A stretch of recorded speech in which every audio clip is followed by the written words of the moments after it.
on the method, they don't really know what is the gene catching. They just went to the YouTube, or they'll just be going to someone who has been to Ben Halima or one of his students, and they'll be just claiming that they understood the method. But in reality, it is not the case. So those who are Ben Halima students, those who are in the field, they understand the gene catching method more than just someone who was outside and just saw the method on Facebook or on YouTube, or you are just watching a video, and at the end of the day, you'll be having a conclusion in your mind that this is the method, without really asking those who are in it, or the person who created it, what is really the mechanism behind it. So when we had our courses, we divided the gene catching explanation and understanding in 8 points. This is what I'm going to cover today and explain to each and every one of you bi'iznillahi ta'ala. So the first point is, we need to define and know ourselves. Where do we locate, or how do we understand the field of ruqyah? So the field of ruqyah, the scholars are having an ikhtilaf, a different point of view on how to classify the field of ruqyah in itself. So ruqyah means healing, reciting the Quran to heal with a kind of treatment niyyah. So the scholars, some of them are taking the ruqyah to be a worship field, an ibadat field. So for them, because it is ibadah, things in the field of ruqyah has to be done exactly and literally as we have seen a hadith, or as it is stated in the hadith and in the prophetic medicine. But other scholars like Ibn Qayyim, Ibn Taymiyyah, and other great scholars, they have the understanding that the ruqyah is an ilaj, is a treatment, it is medication. So for them, it's a field which is open, it's a field which is something, and if it is working and there is nothing which is outside of the boundaries of Islam, it becomes something which is accepted. So the ruqyah, that is the first and initial point. So everywhere you go, wherever you go, the debate you will see about bid'ah, shirk, misunderstanding linked to ruqyah is because sometimes you don't really understand if the imam or the scholar is taking the ruqyah to be an Islamic worship field, or is taking the ruqyah to be like an Islamic medical or medication field. So this is the first difference that each and everyone needs to know.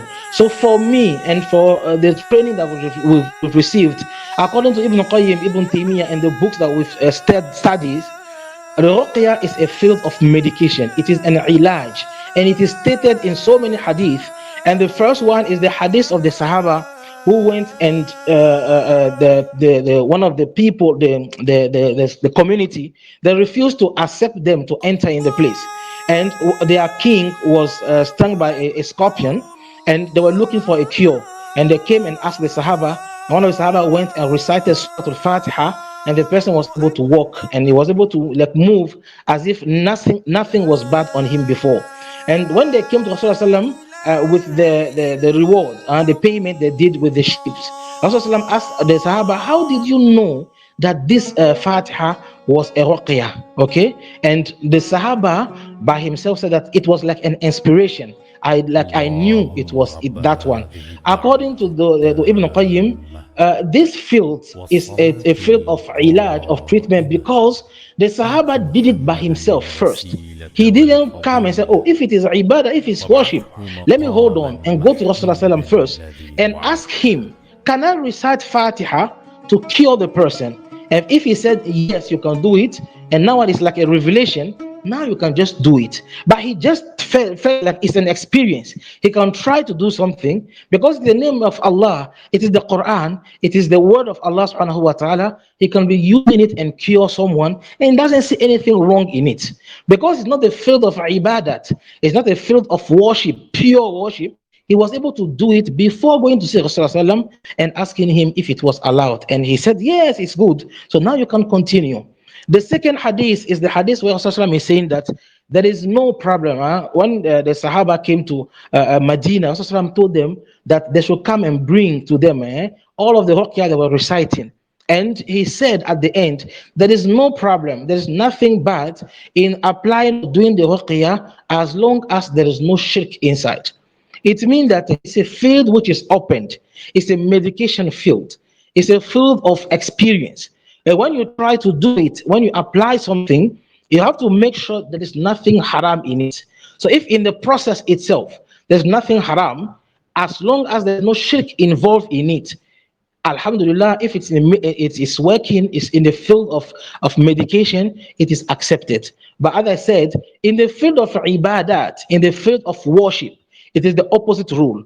If you have to pray Salat Zuhr, or you have to do something which is purely a worship, you cannot decide to do in a way before you have a clear evidence that you can do it this way. And this is not the case, and this is not what we believe that it has been revealed, and it is in the field of ruqyah. So ruqyah is a field of medication, and inshallah I can share to you books. I have a lot of books talking about, can we take a salary? Can someone take a reward, a money, a compensation by accomplishing something which is supposed to be like a worship. So we have, like for example, if someone is a muadhin, if you are doing adhan in your mosque, can you come and take money or payment, or can you try to get money out of that one? The scholars will tell you no. So in the field of worship, it's even be difficult to take a reward as a money for that one. But the scholars are agreeing that for the field of ruqyah, it is a kind of ilaj, it's a kind of medication. So you can treat someone and even take an amount of money to compensate the service and the time that you have been able to do.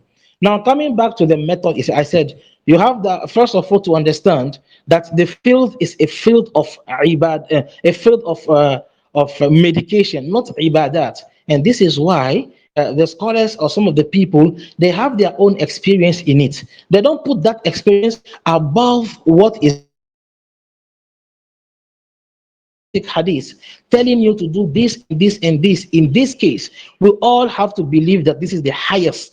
But now you have the experience. You can try something. You can put a patient on this way, and you can apply Habat Sauda in this way.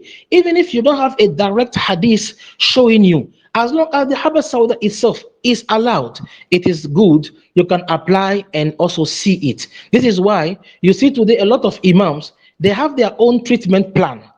They have a treatment plan. They can advise you, take Habat Sauda spoon, one in the morning, one in the afternoon. You can take olive oil and apply this way or this other way. But you will never see a hadith which is clarifying or telling people that there's a hadith that Rasulullah himself or the Sahaba were taking Habat Sauda oil in the morning and in the evening. They were using Zamzam in the morning or in the evening. So all of those things, it was impossible at that time. So it means it is a field of medication, and all of those imam, they are proposing all of this treatment plan, because they know that the field, if it's a medication, is open to experience. So some cases are difficult. You need to try and be able to go deep in it, inshallah. Now, as I said, the second point, the first point is, how do we classify the ruqyah? The ruqyah, is it a medical field or is it a worship field? So if you don't distinguish between the two, it will be very difficult for you to understand it very well. The second point, it is what is the mechanism of the creation of the catching itself? So Sheikh Ben Halima didn't create the catching by just sitting down and calling the jinn and trying to just be converting them. No. So the first case of the catching was in Burkina Faso. So there's a brother who was possessed by a jinn, and when he was reciting the Quran to burn and destroy the jinn ran away from his body. The jinn was able to escape. So he was so annoyed that he made dua, ask Allah, Ya Allah, bring back the jinn who was in my body so that I can continue reading the Quran till either I destroy him, burn him, or he converts to Islam, so that I'm sure that he will not come back and disturb me again. And now, because of that one, he understood, oh, see, if a jinn is in my body and I make dua and he ran away, and I make dua, Allah subhanahu wa ta'ala can bring back the jinn in the body. That was like a new discovery. And it was now referred to Ben Halima, and he also tried on many people, and by the grace of Allah subhanahu wa ta'ala, it was working. So whatever a jinn is in someone's body, and the person is reading the Quran, applying hijama, or doing anything, and the jinn leaves the body, you can recite, ask Allah, Ya Allah, bring back this jinn, and the jinn will come back in the person's body. So initially, what we know today as the jinn catching was just a method to assist the person who was possessed by the jinn. So those were having jinn in their bodies and they were suffering. The jinn was always in their body. When they read Quran and the jinn ran away, they asked Allah to bring the jinn back and continue reciting the Quran till they were able to destroy and or convert the jinn or burn him completely. So because of that one, this method has been generalized. We try to extend it to all the other people because we understood it's not linked to this person. It's linked to the dua to Allah subhanahu wa ta'ala, asking Allah to bring back the jinn. And when the jinn is coming back, it's easier to convert him because now he's your prisoner. You ask Allah to bring him. So he cannot come and just misbehave in your body. It gives you more chance to be able to dominate him, more chance to be able to convert him to Islam, and more chance to be able to have a very good effect on him, bi'idhnillahi ta'ala. So that was the initial stage. So the first niyyah of the team and Ben Halima was the jinn were possessing our brothers and our sisters. And when the healer is coming, the jinn ran away. Can't we find a way to ask Allah to bring him back so we can convert him to Islam so that it can stop the problem? He will not be just going and coming back the way he wants. He will not just be going and attacking the person as soon as he leaves the center or whatever it is. Can we try to solve the problem completely? The second aspect was to try to avoid beating the patient. So you can see if there is a brother or a sister who is going for ruqyah and the person is possessed by the jinn, you will see the healer will be beating, hitting, and he will be affecting physically the person without giving the chance to the person himself to face the jinn, to try to fight with by his own. So the initial step was to allow the person who is possessed to be able to fight his own jinn, to face the jinn and try to make dua and ask Allah subhanahu wa ta'ala that it can help to convert. So that was the two first step. First of all, can't we bring back the jinn who is going and coming, disturbing our patient? And secondly, can't we try our best that the person will not be beaten again? No violence, nothing in the dream, in the treatment, which is concerning the particular part of the violence in the treatment of the jinn possession. So through that one, we're able to assist those who are having possession of jinn. We're doing to them like a kind of psychotherapy, talking to them. Don't be afraid of the jinn. You can face him. You can do this till it reach a level where we're able to catch the jinn and remove them. And now later on, the method has been extended. If a patient is coming, someone who is coming, and he doesn't know how to control the jinn, he doesn't know how to hold the jinn in his body, you can ask Allah subhanahu wa ta'ala now, the same way we ask Allah to bring back the jinn in the person's body, you ask Allah subhanahu wa ta'ala to transfer this jinn to another person who is more trained and capable of beholding, just in the niyyah of assisting the person. So the jinn catching method is not a method to collaborate with the jinn. It's not a method to ask the help of the jinn. It's not a method to just ask the jinn, can you go and catch the other jinn and bring it to me? No. The jinn catching, it is someone who has been possessed before and he just have the holes.